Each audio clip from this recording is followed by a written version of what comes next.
Sebuah riset menunjukkan bahwa anak-anak kaum urban lebih rawan terkena gangguan mata bila dibandingkan dengan anak-anak yang tumbuh di pedesaan. Dari penelusuran Fanimo ditemukan fakta yang mencengangkan. 10% dari 66 juta anak usia sekolah di Indonesia mengalami kerabunan. Penyebabnya tak lain akibat mata yang lebih banyak terpapar gadget. Seperti pada ponsel pintar dan komputer tablet yang kerap digunakan untuk bermain video game. Fanimo menemui anak-anak yang hidupnya tak bisa lepas dari perangkat elektronik. Pemirsa simak penelusuran Fanimo selengkapnya.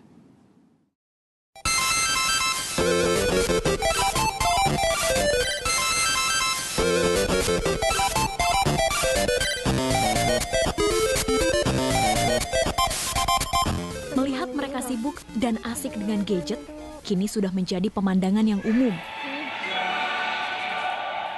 Bagi sebagian dari anak-anak ini, bermain dengan mainan favoritnya tak harus pada waktu-waktu tertentu dan akhir pekan. Seperti Agavi Putra yang gemar bermain konsol video game sejak umur 7 tahun. Gaga dalam sehari, Gaga biasanya main PS berapa kali? 3. 3, kapan-kapan aja tuh? Pagi, siang, sore. Paginya kan kalau sekolah gimana? Ya kalau sekolah mah siang. Oh, sekolahnya siang. Jadi mainnya pagi. Mainnya pagi, baru bangun tidur tuh main? Ya. Kalau disuruh milih, mendingan lebih suka main PS apa naik sepeda? Main PS. Lebih apa kalau main PS? Lebih seru, biar nggak capek. Waktu bermainnya seolah tak dibatasi. Siswa kelas 6 SD yang akrab disapa Gaga ini mengaku, dalam sehari ia bisa menghabiskan waktu 3 hingga 5 jam.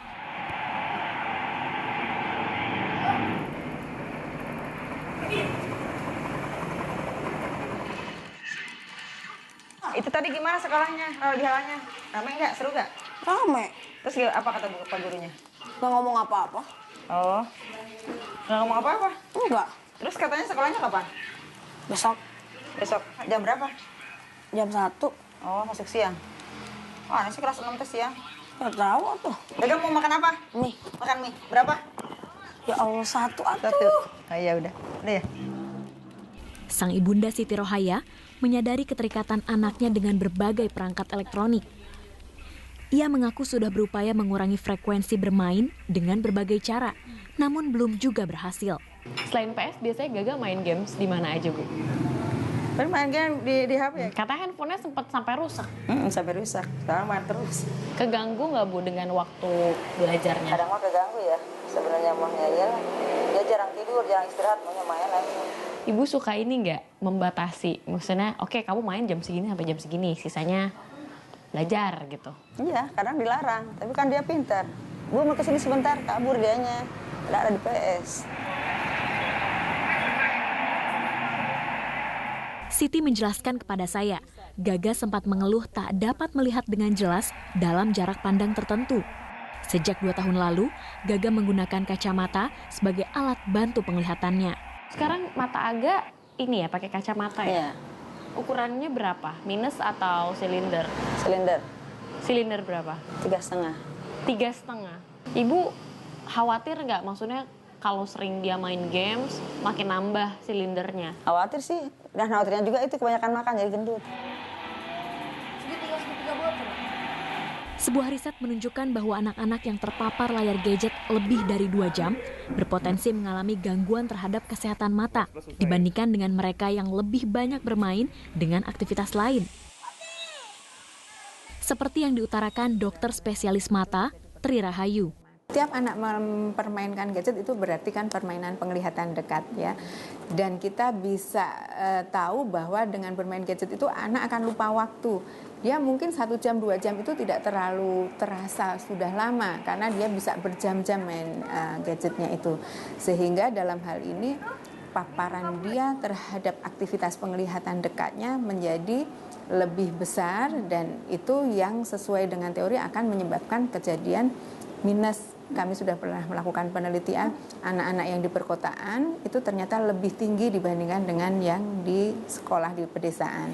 Ternyata juga disimpulkan bahwa anak-anak yang melakukan outdoor activity lebih besar itu kejadian minusnya lebih sedikit dibandingkan dengan yang outdoor activity-nya lebih rendah. Untuk persentasenya berapa persen, Dok? Kalau kejadian miopia di perkotaan itu beberapa penelitian yang kami lakukan menunjukkan kisaran dari 20 sampai 23% gitu dibandingkan dengan yang di pedesaan mungkin sekitar 15% sampai atau hanya 10% bahkan. Games yang sering kamu mainin yang mana? Kecanduan bermain video game tak ubahnya dialami oleh Farel Syahputra. Farel yang kini duduk di bangku kelas 2 SMP di Jakarta terpaksa mengenakan kacamata agar bisa melihat lebih jelas. Yang kanan 3,5, kalau yang kiri -3. Ada silinder juga nggak? Ada. Kalau kanan 1,5, kalau yang kiri 1. Serunya kayak gimana sih? Pengen main lagi atau kayak gimana? Kayak mau main-main terus-terusan gitu. Seharian main.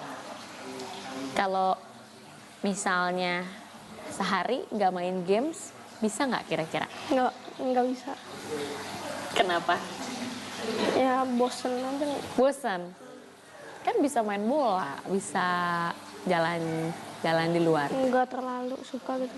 Deteksi penggunaan video game pada anak perlu dilakukan sedini mungkin. Jika tidak ditangani dengan baik, bukan tak mungkin kesehatan mata anak Anda menjadi taruhannya.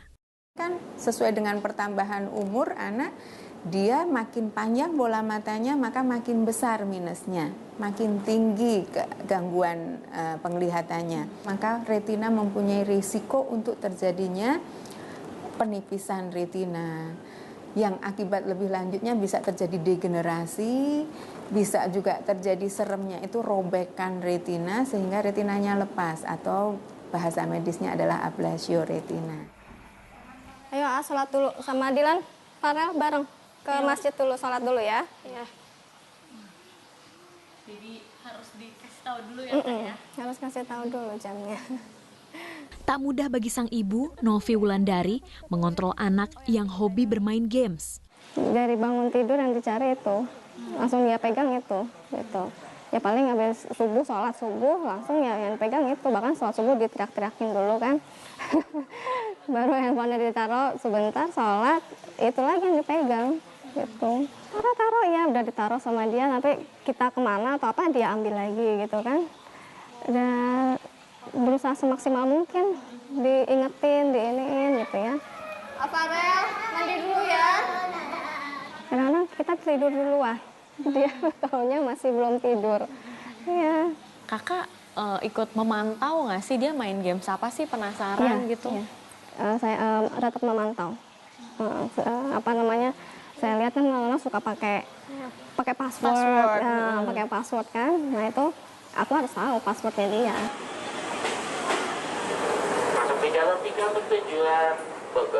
Tak bisa dipungkiri, di era digital saat ini, sebagian besar masyarakat tak bisa lepas dari gadgetnya masing-masing. Otomatis, anak-anak mencontoh kebiasaan yang dilakukan lingkungan di sekitarnya. Kalau bicara anak zaman sekarang, sejak bayi pun kita bicara tentang the millennium generation, the digital generation. Sejak bayi pun dia sudah terpapar dengan gadget karena bapak ibunya kan pakai. Menjadi isu besar karena penggunaannya tidak bijaksana. Akibatnya ada banyak gangguan yang muncul di situ. Salah satunya adiksi. Keterikatan yang luar biasa kepada gadgetnya, kemudian bukan hanya keterikatan tapi juga kualitas hidupnya yang lain menjadi terganggu, menjadi sulit berkonsentrasi, menjadi antisosial, menjadi sangat soliter, belum lagi nanti faktor-faktor yang lain terkait dengan kesehatan fisik, mau mata, kegemukan, atau kurang gizi, karena kebiasaan hidupnya juga menjadi buruk di situ. Dari penjelasan psikolog Ratih Ibrahim terungkap fakta. Peran para orang tua dalam mengatur pola hidup anak yang bersahabat dengan gadget sangatlah penting. Jika tak dibatasi, efek buruk pada perkembangan anak bisa mempengaruhi psikis dan fisik mereka. Saya menyebutnya sebagai diet gawai. Diet gawai. Diet gawai. Kapan anak boleh mengkonsumsinya, itu diatur waktunya. Sehari sekian puluh menit. Kemudian ada jeda. Bukan hanya konsumsi waktunya, tetapi juga apa isi gamenya, kemudian dengan siapa dia berinteraksi, dan kapan dia boleh memainkannya. Maksudnya adalah bukan sekedar 50 menit sehari ya, tapi 50 menit itu jam berapa. Jadi anak juga belajar meregulasi dirinya untuk tidak secara impulsif begitu bangun tidur langsung main game. Itu kita yang ngatur. Namanya juga orang tua, Mbak.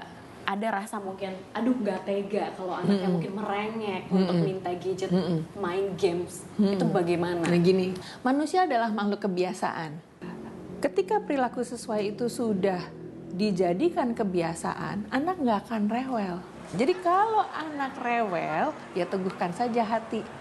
Karena kita tahu yang kita berikan ke anak, yang kita lakukan ke anak, aturan-aturan dan batasan yang kita berikan, itu lantaran kita tahu kebutuhan anak dan kita sayang sama anak kita. Demi kebaikan juga. Betul. Begitu polanya sudah terbentuk, ya rewelnya hilang kok dengan sendirinya. Mengajak anak beraktivitas di luar ruang merupakan solusi praktis bagi para orang tua di tengah kondisi kritis candu gadget. Anak tidak bisa hanya dilarang jangan bermain gadgetnya kalau tidak diajak anak itu untuk melepaskan gadgetnya dan beraktivitas luar ruang. Anak-anak kecil-kecil itu sangat suka main di bawah matahari. Temeninlah mam, temeninlah pa, pakailah sunblock setebel-tebelnya, kacamata hitam yang gede, yang gaya itu. Tapi temenin anaknya. Anak-anak yang kena sinar matahari pagi, dia akan jadi sangat sehat. Dan aspek psikomotornya juga berkembang, muscle-nya jadi bagus, anaknya nggak bakal gendut. Secara fisik bagus, anaknya percaya dirinya juga bagus, keren kan? Main apa, Kak? Lagi main Ninja Heroes. Tak ada yang salah dalam mengenalkan gawai pada anak, selama orang tua berperan aktif untuk terlibat mengawasi dan ikut membatasi. Kakak mandi dulu yuk, kakak duluan.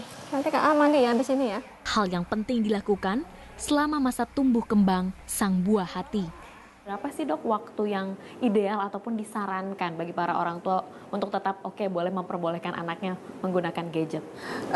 Kalau anak itu banyak melakukan aktivitas penglihatan dekat, lakukanlah mini break secara teratur. Artinya setiap bekerja dengan penglihatan dekatnya 1 jam, maksimal 2 jam, istirahat dulu dengan 15 menit dia harus melihat ke arah jauh. Jauh itu adalah lebih dari 5 meter. Ketika orang tua lengah di situ, sebetulnya kita tidak menjalankan fungsi kita secara benar. Anak nggak mungkin tumbuh sendiri. Perilaku anak itu tertampil lantaran kita yang memberi contoh atau kita membiarkannya. Usai sudah 360, kita jumpa lagi pekan depan di jam yang sama. Saya Putra Nababan, terima kasih, sampai jumpa.